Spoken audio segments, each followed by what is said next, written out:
Hello everyone. हम लोग आज न्यू चैप्टर ग्रेविटेशन के बारे में देखेंगे।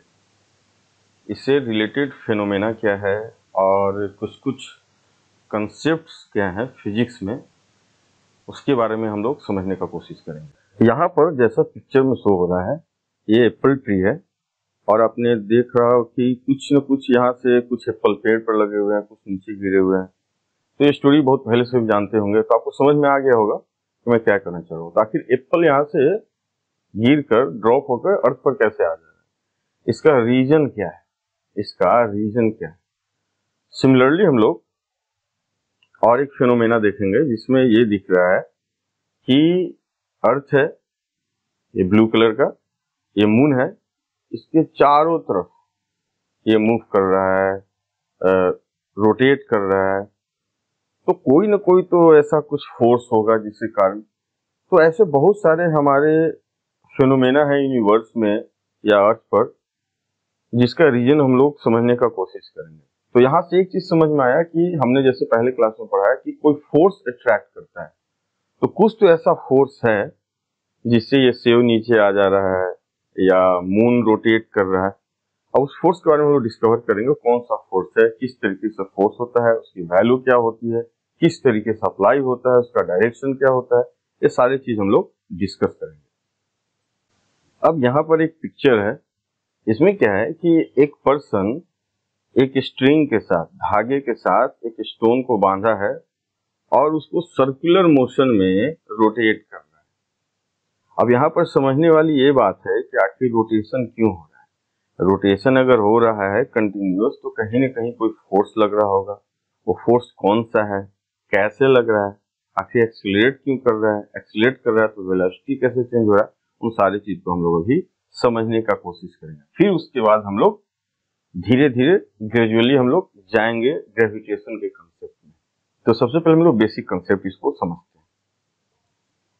तो यहाँ पर आप देखोगे कि एक स्टेटमेंट दिया, the force that causes this acceleration, ये सर्कुलर जो मोशन में एक्सीलरेशन हो रहा है, and keeps the body moving along the circular path is acting towards the centre, centre की तरफ लग रहा है। This force is called centripetal force.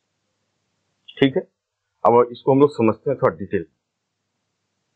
अब यहां पर देखो आप, एक्सीलरेशन कब कब होता है, एक्सीलरेशन होने के कब कब चांस है। चाहे तो एक्सीलरेशन कब कब होता है, चाहे तो वेलोसिटी चेंज हो जाए, यानी वैल्यू ऑफ जो वेलोसिटी है वो चेंज होने लग जाए टाइम के साथ, या डायरेक्शन चेंज हो जाए, या दोनों हो जाए। तो इस केस में क्या है कि मान लो कि एक फोर्स लग रहा है, उसको हम लोग कांस्टेंट फोर्स बोलते हैं, या अदर वे में हम लोग ऐसा बोल सकते हैं कि जो यहाँ पर वेलोसिटी है, मैग्नीट्यूड ऑफ वेलोसिटी वो चेंज नहीं कर रहा है। क्या मैग्नीट्यूड ऑफ वेलोसिटी चेंज नहीं कर रहा है, लेकिन every point the direction of velocity is changing, लेकिन ये नो चेंज है। लेकिन direction of velocity, direction of, ये बहुत इंपॉर्टेंट चीज है, ये समझ लोगे बाकी सारा कुछ समझ में आ जाएगा। डायरेक्शन ऑफ वेलोसिटी क्या हो रहा है, चेंज हो रहा है। तो चेंज हो रहा है तो एक्सीलरेशन होगा, एक्सीलरेशन अगर हो रहा है यानी फोर्स लग रहा है। तो ये जो फोर्स है ये सेंटर की तरफ लगता है, this is called centripetal force. क्या है, सेंट्रीपिटल फोर्स। और इसके कारण ये एक्सीलरेशन में है। कैसा एक्सीलरेशन में है, due to change in the direction of the velocity, यानी कि मैग्नीट्यूड वेलोसिटी कांस्टेंट है, सपोज v से मूव कर रहा है तो v से मूव कर रहा है, लेकिन उसका हमेशा डायरेक्शन चेंज हो रहा है एवरी पॉइंट पर क्या हो रहा है, एक तरीके से देखा जाए तो कहीं ना कहीं सेंटर की तरफ मूव करने की कोशिश करें अगर आप इस चीज को नहीं ध्यान रखोगे तो, जैसे कि यहाँ पर सपोज आपने जैसे छोड़ा, आप इस रोप को छोड़े जैसे ही यहाँ पर आप नोटिस किया होगा कि ये कुछ ऐसे मूव कर जाता है। तो इसको हम लोग बोलते हैं, यहां से पढ़ो, straight line that meets the circle at one and only one point is called tangent to the circle. तो इस केस में बोलते हैं कि इसका जो किसी भी पॉइंट पर जो डायरेक्शन होता है ये स्टोन का जाने की, जो इसकी टेंडेंसी होती है वो टेंजेंट होता है, यानी कि ऐसे वो अगर सर्कल है, सपोज कोई एक सर्कल मैंने ऐसे ड्रॉ किया, ये सेंटर है, तो अगर स्टोन यहाँ पर मूव कर रहा है तो उसकी ऐसे टेंडेंसी होगी, और इसको क्या बोलते हैं, टेंजेंट। क्या बोलते हैं, टेंजेंट, यानी कि ऐसा स्ट्रेट लाइन जो सर्किल के सिर्फ एक और एक ही पॉइंट पर मीट करे। तो सर्कल का जहां भी आप रोप छोड़ोगे या उसकी वेलोसिटी की बात करोगे, किस डायरेक्शन में भी है, किसी भी पर्टिकुलर पॉइंट पर, उस पॉइंट पर जो टेंजेंट ड्रॉ करोगे, टेंजेंट किसे बोलते हैं, वैसा लाइन जो सर्किल के एक और एक ही पॉइंट पर वो टच करता है, एक ही पॉइंट पर, यहां पर है तो इस डायरेक्शन में होगा। यानी v के डायरेक्शन की बात करें तो ऐसा होगा, v के डायरेक्शन की बात करें तो ऐसा होगा। लेकिन यहाँ पर हमारा जो वैल्यू है that is the constant, uniform circular motion की अगर बात कर रहे हैं तो ठीक है। तो ये समझ में आ गया कि इस तरीके से एक कोई भी पार्टिकल सर्कुलर मोशन में रहता है, किस तरह फोर्स लगता है, इस पर यहाँ फोर्स लग रहा है, ठीक है। अब इसी चीज को हम लोग यूज करेंगे, ठीक है, आगे चलते हैं कि कैसे क्या। अब सेंट्रीपिटल फोर्स उसको भी आप चेंज कर सकते हो, ज्यादा फोर्स लगाओगे ज्यादा तेजी से मूव करेगा, फिर वेलोसिटी भी साथ में चेंज करेगा। अभी फिलहाल हम लोग इतना समझते हैं कि मान लो कि यूनिफॉर्म सर्कुलर मोशन का केस लिया है, इससे आपको समझ में आ गया, ओके। अब हम लोग इस पिक्चर को देखते हैं। इस पिक्चर को देखने पर हमें क्या मिल रहा है आप समझना। This is a ball, Cosco ball है जिससे हम लोग अक्सर क्रिकेट खेलते हैं, और ये हमारा क्या है, अर्थ। अब आप यहां पर समझो कि अर्थ है, तो जैसे मैंने एप्पल का बात बोला, तो बॉल को भी ये कहीं ना कहीं अट्रैक्ट कर रहा होगा। तो एक जो फोर्स है, अर्थ का एक फोर्स है जिससे बॉल को अट्रैक्ट करता है, उसको क्या बोलते हैं, ग्रेविटेशनल फोर्स। क्या बोलते हैं, ग्रेविटेशनल फोर्स। और इन जनरल थोड़ा सा बात करें तो कोई भी जो दो ऑब्जेक्ट है वो एक दूसरे को अट्रैक्ट करता है, ठीक है। अब देखो ये बॉल को अट्रैक्ट किया इधर की तरफ, तो बॉल भी अट्रैक्ट करेगा अर्थ को इधर की तरफ। Newton's third law, Newton's third law क्या बोलता है कि अगर आप किसी पर फोर्स लगा रहे हैं तो वो भी इक्वली आप पर फोर्स लगाएगा इन अपोजिट डायरेक्शन।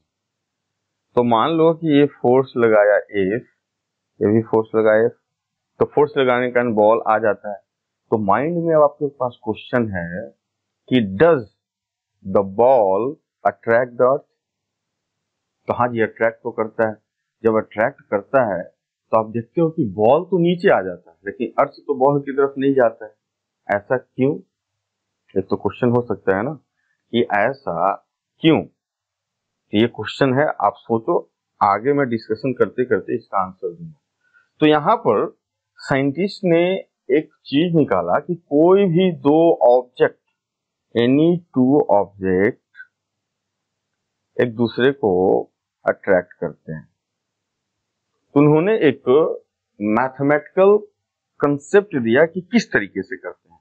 तो उन्होंने ये बोला कि ऑब्जेक्ट ए है, ऑब्जेक्ट बी है, सपोज इसका मास ma है, इसका मास mb है। तो बोला कि जो फोर्स लगेगा, जो फोर्स एक दूसरे पर लगा रहे हैं आपस में इक्वल एंड अपोजिट है, जो फोर्स होगा वो बोला कि force is proportional to the product of their masses. तो product of their masses and force is inversely proportional to the square of distance. मान लो कि इसके बीच का डिस्टेंस जो है d है, क्या है, d है, d स्क्वायर। अब एक चीज यहाँ एक दो बात और आपको इंपॉर्टेंट बताना चाहूंगा। हम लोग जो स्टडी करने वाले हैं वो जनरली हम लोग इनफॉर्म ऑब्जेक्ट की बात कर रहे हैं। इनफॉर्म मतलब जो इनफॉर्मली दिखे, कहने का मतलब ऐसा ऑब्जेक्ट नहीं, हम लोग कुछ स्फेरिकल एक सर्टेन स्ट्रक्चर हो, मतलब कि सुलझे हुए जो शेप हैं, साइज है, उनके बारे में हम लोग डिस्कस करने वाले हैं। अब इसके बारे में क्या होता है नहीं होता है ये आगे की बात है। जो इस क्लास में हम लोग डिस्कस करेंगे वो क्या होगा, यूनिफॉर्म। आप ध्यान रखें, यूनिफॉर्म ऑब्जेक्ट। तो इस केस में जब यूनिफॉर्म ऑब्जेक्ट होता है तो डिस्टेंस हम लोग कहां से कहां लेते हैं, centre of the one object to the centre of the other object. देखा डी, तो यहाँ क्या हुआ, साइंटिस्ट ने ऐसा बोला चीजों को कि फोर्स जो है प्रोपोर्शनल होगा product of their mass, and force is inversely proportional to the distance square of the distance. Okay, इतना चीज समझ में आया। लेकिन हमारे पास दो क्वेश्चन भी रह गए हैं कि does the ball attract the earth. हाँ जी है, लेकिन पृथ्वी को भी, बॉल अर्थ को भी अट्रैक्ट कर रहा है, तो आखिर बॉल तो अर्थ की तरफ आता है, अर्थ क्यों नहीं चला जाता है? तो इसका आंसर यहां से आपको समझ में आ रहा होगा, और आगे इस पर हम लोग डिस्कस करेंगे कैसे। ठीक है, तो अभी हमने देखा कुछ रफ आइडिया कि फोर्स कैसे दो ऑब्जेक्ट एक दूसरे पर लगाता है। तो यहां पर साइंटिस्ट ने एक दिया law, universal law of gravitation, इसको हम लोग अच्छे से समझेंगे। क्या है, every object in the universe attracts every other object with a force which is proportional to the product of their masses and inversely proportional to the square of the distance between them. The force is along the line joining the center of the object. अभी हमने देखा, तो universal law क्या बोलता है कि एक object ऐसा है, ठीक है, दूसरा ऑब्जेक्ट को ऐसा है, यूनिफॉर्म ऑब्जेक्ट की हम लोग बात कर रहे हैं। ठीक है, एक स्फीयर बाजू ये है, ऐसा है, तो सपोज इसका मास m है, इसका मास m है, और distance between the centre suppose d है। ठीक है, तो ये दोनों जो ऑब्जेक्ट है, क्या बोला गया है यहां पर देखो, every object in the universe attract every other object with a force, force लग रहा है, which is proportional to the product of the masses, and inversely proportional to the square of the distance, अब इसी को हम लोग mathematics में लिखते हैं। तो ये इस पर फोर्स लगा रहा है, बड़े वाले इस पर फोर्स F लगा रहा है, तो छोटे वाले भी इस पर लगाएगा बाय न्यूटन्स थर्ड लॉ। ठीक है, तो हम लोग ऐसा करते हैं कि force is proportional to mass, ठीक है, force is inversely proportional to distance. हम लोग किस बात की स्टडी कर रहे हैं, यूनिफॉर्म ऑब्जेक्ट की। ठीक है, सो दोनों को अगर कंबाइन करते हैं 1 और 2 को, तो कुछ ऐसा दिखेगा, m upon d square. So F equal to a constant है, ठीक है, this is called G, m d square. एक ग्रेविटेशनल कांस्टेंट होता है, इसका जो नेम इसको बोलते हैं ग्रेविटेशनल कांस्टेंट, इसकी वैल्यू हम लोग देखेंगे क्या होता है। ठीक है, प्रोपोर्शनल को हटाया तो ये G आया, दैट इज द कॉन्स्टेंट, इसको बोलते हैं यूनिवर्सल ग्रेविटेशन कांस्टेंट। इसकी वैल्यू होती है, हम लोग देखेंगे कितना होता है। इसकी वैल्यू कैसे निकालते हैं, एक साइंटिस्ट ने निकाला है बहुत प्रिसाइजली, उसको हम लोग डिस्कस नहीं करेंगे, हम लोग बस डायरेक्ट वैल्यू देखेंगे कि जी का वैल्यू क्या होता है। और यहाँ पर हम लोग ये भी देखेंगे कि जी का SI यूनिट क्या होता है। अब हम लोग जी को ऐसा कुछ लिख सकते हैं, F equal to G m d square. So F d square m equal to G, ऐसा हम लोग लिख सकते हैं।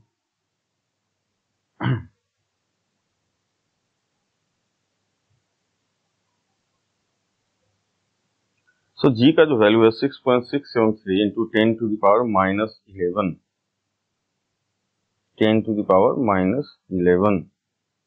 ठीक है, अब इसका SI यूनिट क्या है, फोर्स का क्या होता है, newton, d square distance metre square, mass into mass kg square, या न्यूटन, सॉरी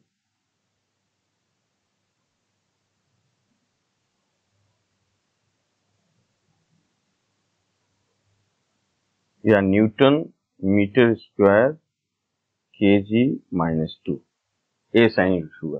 तो ये जनरली जो वैल्यू है जी का आपको गिवन होगा, इसको याद करने की जरूरत नहीं है, या करते करते माइंड में आ जाता है, इसको मेमोराइज करने की जरूरत नहीं है। ये कहीं ना कहीं आपको न्यूमेरिकल में एक्सरसाइज होगा, उसमें गिवन वैल्यू आता है कि जी का वैल्यू ये है, राइट।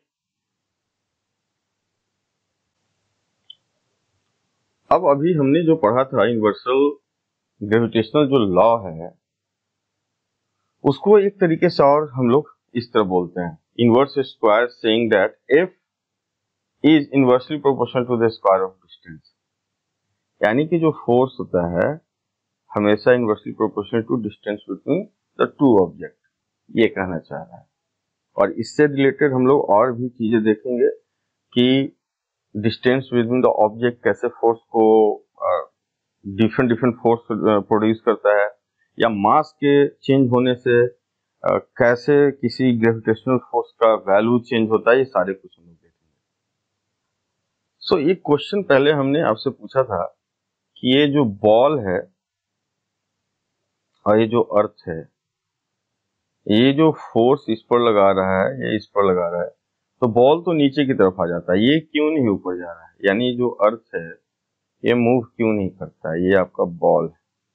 तो इसका सिंपल रीजन है कि फोर्स तो इक्वल है। अभी आपने फोर्स देख लिया, फोर्स इस पर जो जितना लगा है, सपोज ये इस पर एफ लगा रहा है, एफ इस पर लगा रहा है, तो फोर्स इक्वल टू क्या होता है, मास इनटू एक्सेलरेशन। और जो मास ऑफ अर्थ, अगर मास ऑफ अर्थ बोले तो वेरी लार्ज, बहुत ही लार्ज है, किससे, मास ऑफ बॉल। तो फोर्स इक्वल है, तो यहां अगर फोर्स की बात करें तो अर्थ, तो एक्सेलरेशन ऑफ अर्थ, तो अब देखोगे एफ वाई एम इसका एक्सेलरेशन, तो मास जब अर्थ का बहुत बड़ा है, यानी एम की वैल्यू बहुत हो जाएगी, तो एक्सेलरेशन कितना हो जाएगा, very small, nearly to zero. तो a would be nearly to zero, बहुत ही, मतलब आप उसे सोच ही नहीं सकते कितना छोटा है, यानी कि बहुत बड़ा लार्ज मास होने के कारण उसका acceleration nearly to nearly zero है, इसलिए अर्थ का मूवमेंट नहीं होता है। और हमें क्या लगता है कि बॉल इस तरफ आया क्योंकि इसका मास स्मॉल होता है, ठीक है। लेकिन इसका मतलब ये नहीं कि फोर्स नहीं लगा रहा है, ये भी उतना ही फोर्स लगा रहा है जितना वो लगा रहा है। बात समझ में आया आपको?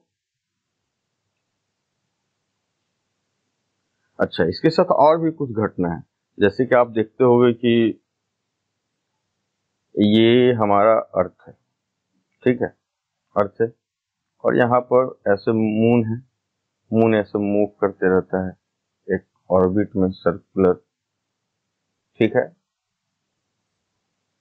ऐसे करके मूव करता रहता है।